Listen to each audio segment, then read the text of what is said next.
Okay, good morning. We're going to continue with our work session. This is the Monroe County Board of Commissioners, May 18th, 2022.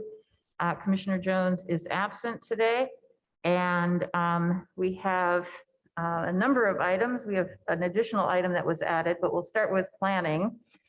The first item is regarding ordinance 2022-13, the Rice rezone.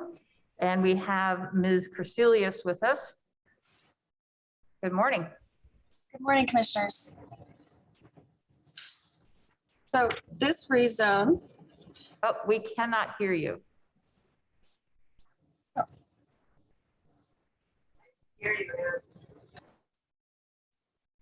Is this any better? Yes, you're okay. Definitely hear you. Thank you. Okay, thank you. Good morning, commissioners.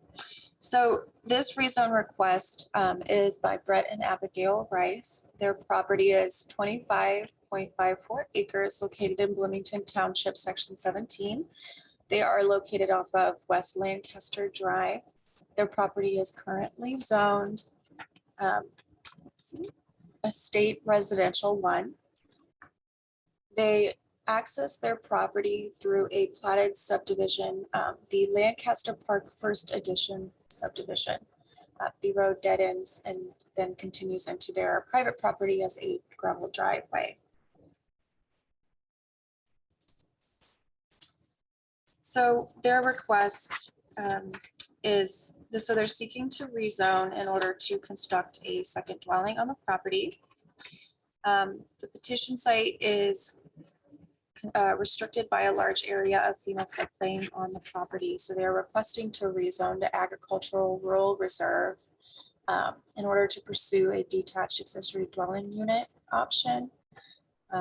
Because of a fair amount of floodplain on the property and limited buildable area, subdividing would have, it's pretty limited because of the buildable area in the FEMA floodplain, and because of the unique circumstance that their driveway comes off of a dead-end local road from a platted subdivision. So this subdivision was created in 1958. So because the driveway dead ends under our current subdivision ordinance, they would be required to construct a cul-de-sac with dedicated right-of-way. The way that the cul-de-sac would have to be designed would essentially be over their current septic system, making it impossible. Let's see. It would also, their existing single family residence would then be encroaching into a front setback if there was a cul-de-sac as well. So subdividing is not a feasible option for them. So quick pictometry photo of the area. As you can see, there's a creek that runs through the majority of the property. So upon site visit, staff did notice that there is a limestone wall on the property.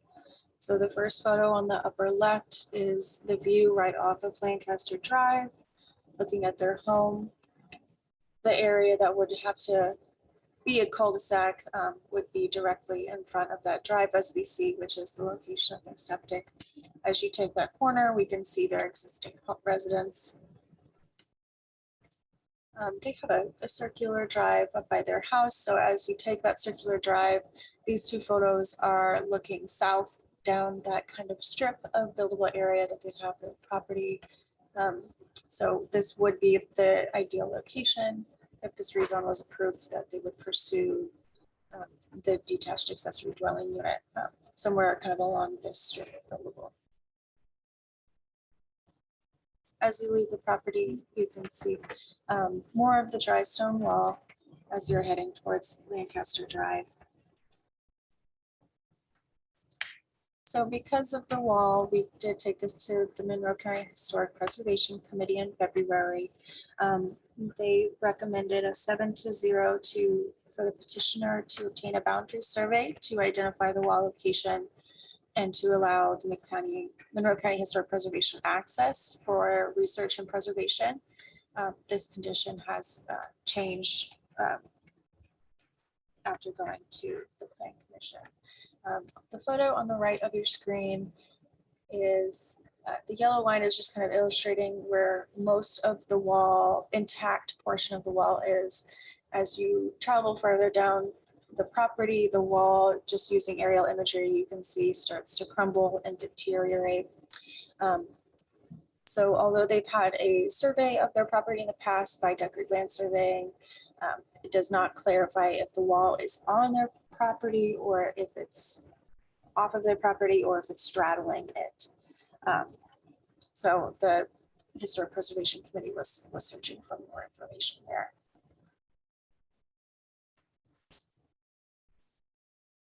The comprehensive plan identifies this area as Makua Rural Transition. The Makua Rural Transition is for areas that is supposed to transition the scale and intensity of development along the urban to rural transect, that it is low in density, primarily single family, and are typically located along existing rural roadways rather than subdivisions, and that large scale agricultural uses may occur within this area. In the 2016 update to the comprehensive plan, it was also identified as the same as rural transition with a similar description and character. So here I have the petitioner's letter. He's included some slides as his letter. So a quick overview within his letter, just stating that his property is heavily wooded, that they're requesting to rezone to Ag RR. He goes on to talk a little bit about that the RE1 is an old zoning from the AFA zones, areas intended for annexation, that they were located within Area 7 of proposed annexation, and that they are no longer within an annexation area because Zone 7 was removed from the proposal. And then they go on to talk about kind of consistency with character and future zoning under the current proposed draft zoning map is identifying this area as more agricultural. So the Plan Commission voted 5-1 to send a favorable recommendation with one condition, which was below. Staff also does recommend approval to the county commissioners based on the findings of fact.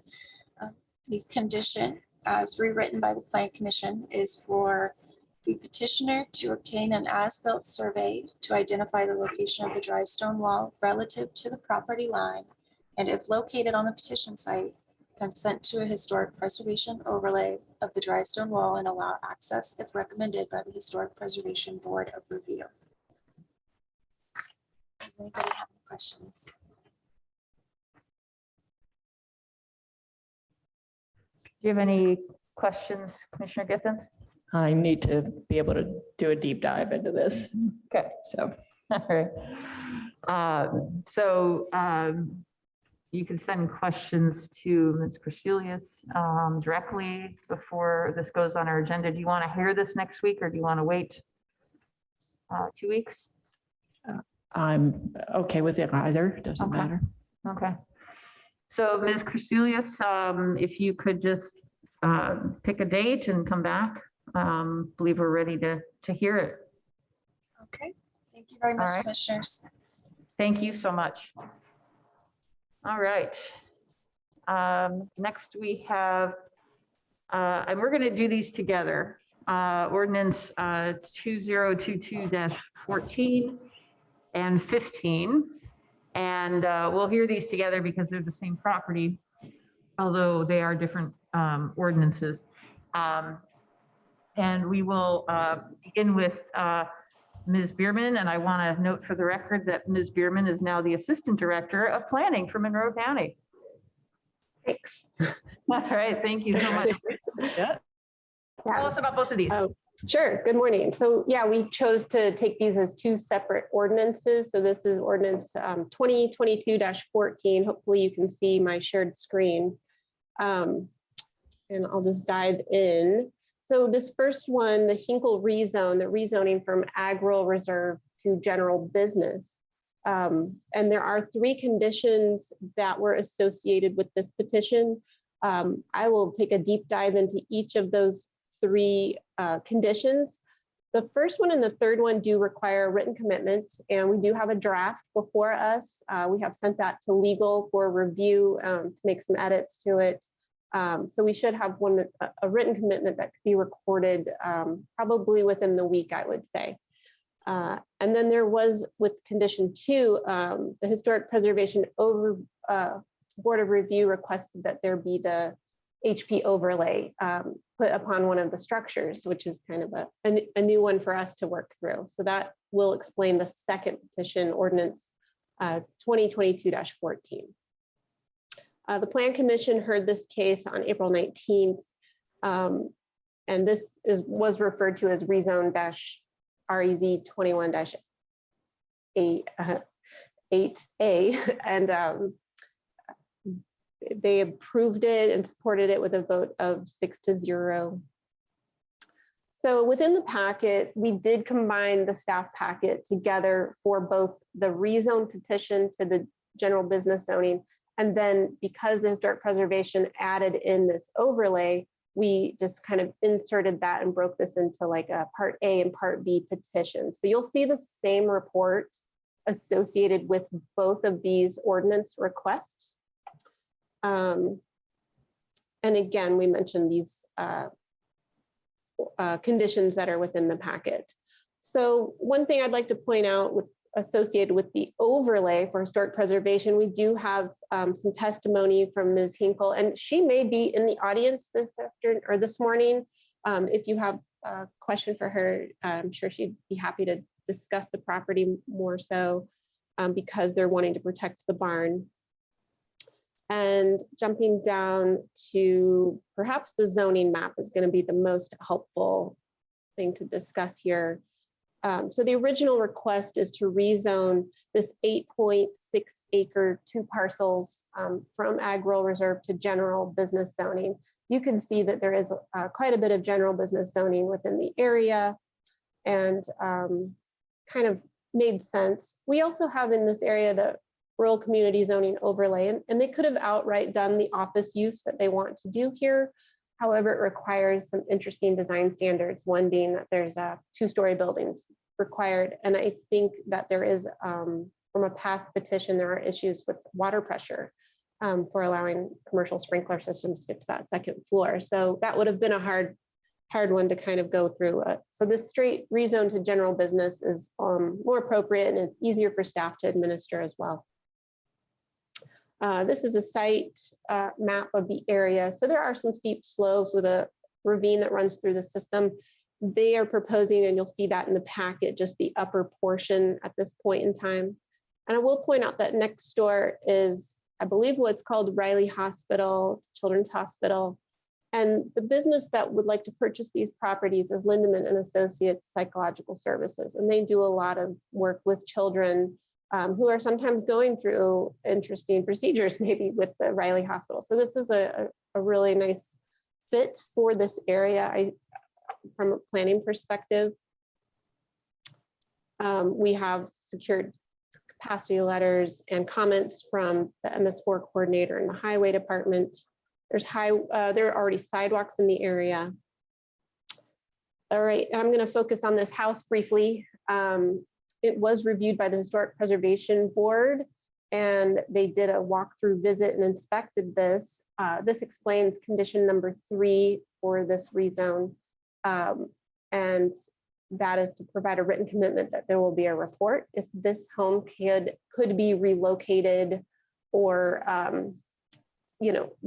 be able to be saved in some way. And I will report to you that within the written commitment is an exhibit, and you'll get to see this hopefully next week, that they have the report kind of reads in a way that like this structure is of interest to a company that wants to move it, BRI, Bloomington Restorations Incorporated. They also think that it is structurally sound enough to be relocated, but there are a lot of hurdles to go through, such as relocating utilities, finding the right fit for this structure to be relocated to. And so the written commitment just says that there has been a review of this structure and that they're going to make efforts to make it happen. It's not a guarantee. That was never part of the condition of approval, but I just wanted to give an update here for what they have been kind of doing on the sidelines. And then the other condition of approval will go kind of along with this barn structure that from about the 1930s. I'll show that here again. I think I have a better photo of it. Oh, maybe not. The barn is, it's 1,080 square feet. And the petitioner from the beginning was interested in saving this. It was always noted on their draft site plans that they wanted to save this barn. So the Historic Preservation has kind of put forth a written commitment that they do this historic preservation. That's not a written commitment. They conditioned that there should be the historic preservation overlay on top of this structure here. And so that is going to explain that second petition for the historic preservation overlay. You can see the Riley Hospital through that photo there. There's a little wetland, kind of old farm pond feature on site. And then we do have the first condition, which is to kind of preserve an old stand of large oak trees that were on site, and that will show up as an exhibit in the written commitment, demonstrating that they are willing to preserve this tree grove on site. These are some aerials of the area, so you see that there is a commercial nature already in this area, and again, they're wanting to develop up in this area. Here's the grove of trees that are associated with condition 1. And the comprehensive plan really does support this type of rezone from Ag-RR to general business. And the comprehensive plan map is here. It is the Makua mixed use is what is designated as. And then I'll just jump down here to, they do have a letter of what they're wanting to do, and then a couple of site maps that demonstrate just a draft plan. This is actually the second draft that I have seen. So if the rezone should be approved, then I'm sure we would be seeing a site plan submitted in short order to get this, petition started. And again, demonstrating that they are wanting to preserve the barn, put some fire retention on site as required, which would not interfere with this farm pond wetland feature that's already on site. So also within the packet, we have, of course, the existing uses that are allowed on the site, and then what their proposed uses would be should the rezone be approved. And office use is what they're seeking to do here, considered low intensity use.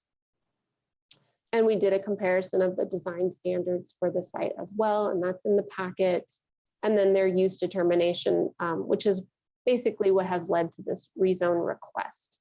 And then some other interesting facts about the property that the Historic Preservation Board are pointing out from their walkthrough visit. Not everything that they were assuming was accurate. So kind of referencing back to Ms. Hinkle's testimony that's in the earlier part of the report is definitely a good to point out between those two, because this was a walkthrough without the owner on site.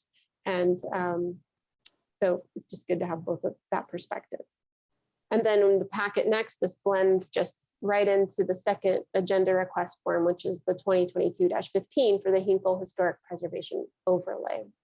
And I won't go into the details of that one. There are no conditions associated with this second request because it is as a result of condition number 2 of the first rezone request. So kind of, hitting 2 birds with 1 stone here. Number 1-2 report that you'll see. Penny, do you have any questions on this one?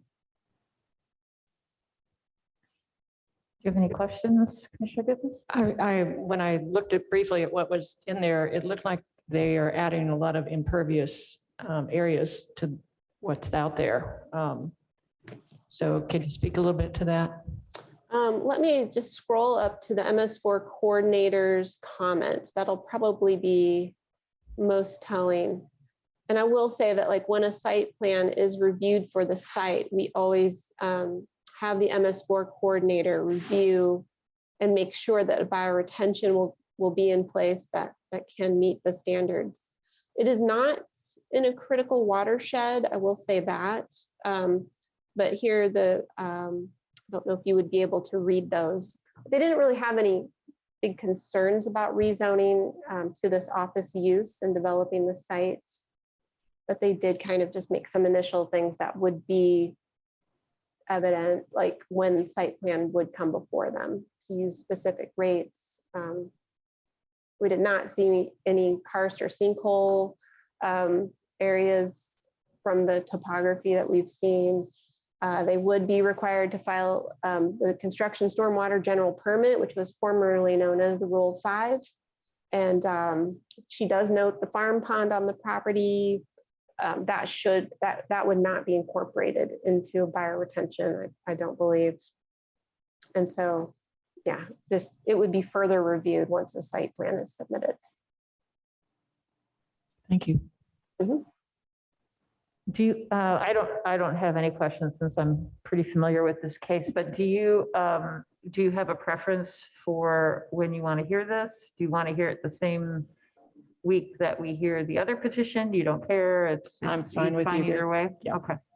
So whenever you'd like to put it on our agenda, you're welcome to do so, Ms. Bierman. Okay, I'll touch base and make sure that written commitment is kind of getting worked through and that we have it ready to go. If it does seem like we will, then I will have that probably for you next week. Great. Thank you so much. Great, thanks. Excellent. Appreciate it. All right. Our new agenda item relates to parks. Mr. Robertson is hopefully still. Yes, still There here. you go. Hello again. Thank you Hello for- again. So Tell this us is one of all those, about yeah, I'm so thankful that Zooming is still an option because I've been able to gather more information in between the meetings. So I'm actually not sure if either of you were able to review the original request, but we've identified a crack in the holding tank at the splash pad, which is essentially preventing us from using it. So in a typical year right now, we're doing water tests in order to open on Memorial Day weekend. So we're delayed in not having this tank being able to operate efficiently. So I say that to say we're kind of in an emergent situation. Fortunately, we've identified a contractor who has replaced these types of tanks in the past and is willing to do the work. The catch is that they would likely come in tomorrow or Friday to do that work. They've given us a quote, which I don't know, are you able to see that? I can share my screen if not. We do have a copy here. Okay, perfect. So they've given us the quote for $1,100. So the good news is the fix is relatively inexpensive considering that there was a chance we might have had to completely replace the tank, which would have been much more labor intensive. So they're just going to be replacing the crack or repairing that area where the crack is. So that's good. What I've done today basically is created a draft service agreement. As you can see, the service agreement is not to exceed $5,000. The reason we elected to do it that way is they've made these types of repairs before, but they've never actually repaired a crack right where this crack is. So we wanted to include a buffer just in case there was some additional work that they were not expecting. We're fairly confident that that's not going to happen, but we just wanted to be safe rather than sorry. So in all honesty, I've never been to a work session before. I'm not sure if you're able to approve or sign the service agreement or how that works, but what we have the option of doing, since the timing is right, we've got a park board meeting this afternoon. We could present this item to our park board get it approved by them, have the contractor sign it tomorrow before they did the work, obviously, give us the paperwork they need, their W-9, things like that. And then we could come back in a formal session to present it, or however you prefer, but that's kind of where we're at with it right now. Right, so we can definitely hear this item today. We can Awesome. vote on this item. We can make it contingent on approval of the Parks Board. And then we will come back and have the opportunity to hear this at a regular meeting. Just to, because this was not on our agenda Right. a few minutes ago, so it's possible to move forward, in other words, so the news is good. Okay, excellent. We are agile in Monroe County government. Because we meet every week. That's true. That's very true. So, Commissioner Githens, would you like to make a motion? Move approval of a contract with American Rec Services LLC. And this is contingent upon approval by the Parks Board. This will be fund name, county general contractual, and non-reverting parks contractual, fund numbers 1000-30006-0803 and 1179-30006-0000 in an amount not to exceed $5,000. I will second that. Now, comments, questions? No, but this is a place that's used a lot. It's right next to a really, really nice shelter. Yeah. And so to get it ready in time for Memorial Day is spot on. Yes, Absolutely. absolutely. Yeah, that's great. Appreciate the quick response. And let's see if there's any public comment on this item, either here in the Nat U Hill room where there's nobody but us, and or via Zoom. You can hear my echo. All right, I don't see any public comment. So with that, all those in favor of approving the contract with American Rec Services LLC, contingent on the approval of the Parks Board, signify by saying aye. Aye. Aye. Motion carries. And And that is, does that have to come back then for ratification next Yes. week? yes, we Just so will. Mr. Yep. Robertson knows. Yep. Yes, and- no problem. Yes, and Ms. Freeman's going to put it on our agenda because she's so good about that. So, perfect. All right, thank you so much. Yeah, thank you both. All See right, you this afternoon. all right. That'll be a good one. Thanks. Anything else? Legal? I would administration? just put on your radar that I'm working with someone who's donating some space for some of the Alexander Memorial blocks. I've ran a draft agreement, donation agreement past the State Department, Historic Preservation Group that gave us some grant money. They're fine with it. I'm just waiting to hear back from the person actually doing it to make sure I have the names and everything correct, but that should be on your agenda next week, provided that I hear back from them. Great, thank you. Anything else? All right, with that, we are adjourned. Everybody stay safe out there.